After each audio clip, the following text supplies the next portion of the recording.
everyone, it's Jordan here, and I am together with Grégory, the art director for Vampyr. Is that how you pronounce it? Well, actually, the original pronunciation is quite complicated. It's something between Vampyr and Vampyr, so Vampyr is quite good. Okay, good. So can you tell me what the game actually is?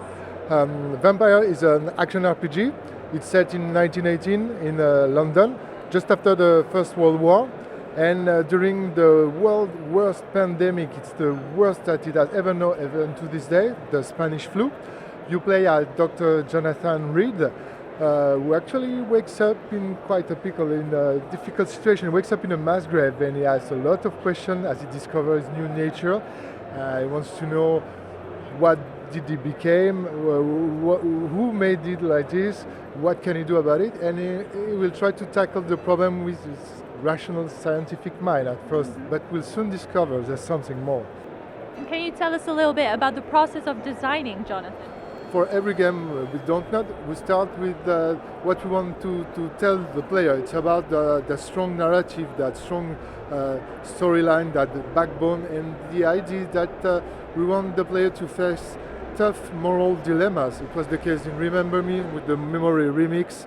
It was the case on a more intimate level in Life is Strange. And in Life is Strange, you had that power that Max has, that you go back and forth in time, and you can actually try things out, see how it works out, get information from the trial, go back and act upon it.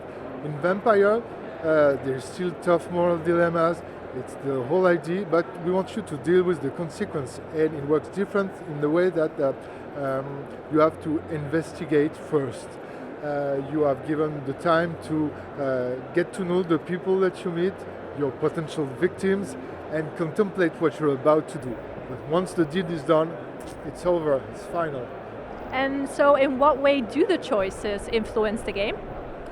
Well, there are many layers of choices. There are those that come directly from the main storyline, which is branching at some points.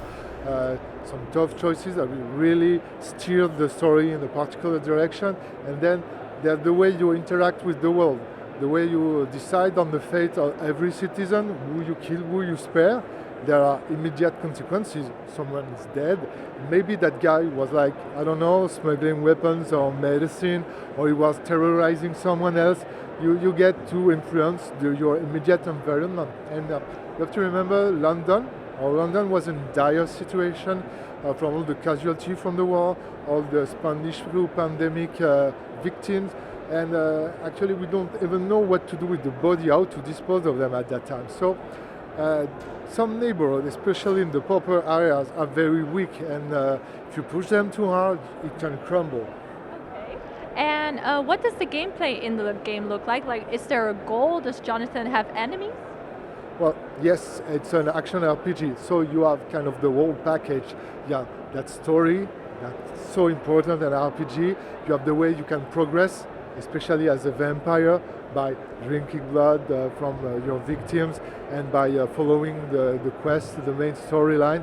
And there's the combat, obviously. And there's a very important link between the combat and the way you can kill people and drink blood from them. We wanted to give the player a very strong incentive, make it very rewarding to kill people. So you can kind of feel the surge that the character feels, and you might experience that surge in the way that if you want to stay ahead in combat, you have to kill a lot of people.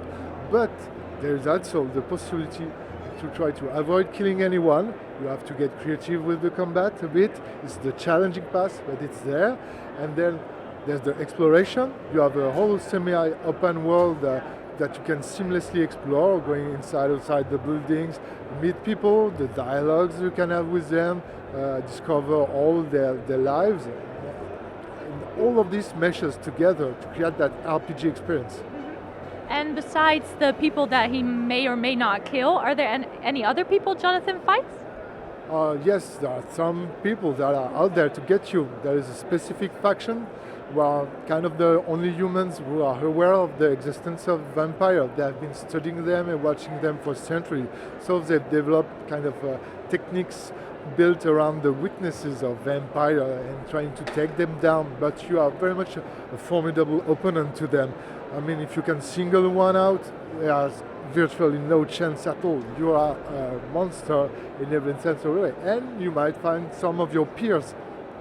Okay, so what kind of vampiric abilities does Jonathan have? Well, there are different paths you can go with this, but some of them revolve around blood manipulation, the way he can enhance himself. Some of them revolve around the shadows, and more around the mind and the way you can force your own will onto some people, extract information, trying to mesmerize them. And how important are the townspeople and like your relationship with them? Well, they might get critical to the story at some point. Really, some of them are kind of pillars of their own communities, and as you decide or you interact with them, your experience and the future, the fate of that neighborhood will completely change. You can really make it go haywire, I mean, and losing everyone to the plague because you took some decision. I can't say those are the bad decisions because you gain something from it. It's up to you what you value. Yeah. Okay, awesome. So for my last question, why do you think people should play this game? Because it's very rewarding to kill people, but until you realize quickly you're kind of a monster. And yeah, there are some questions, some tough questions that are asked. The character will ask those questions himself.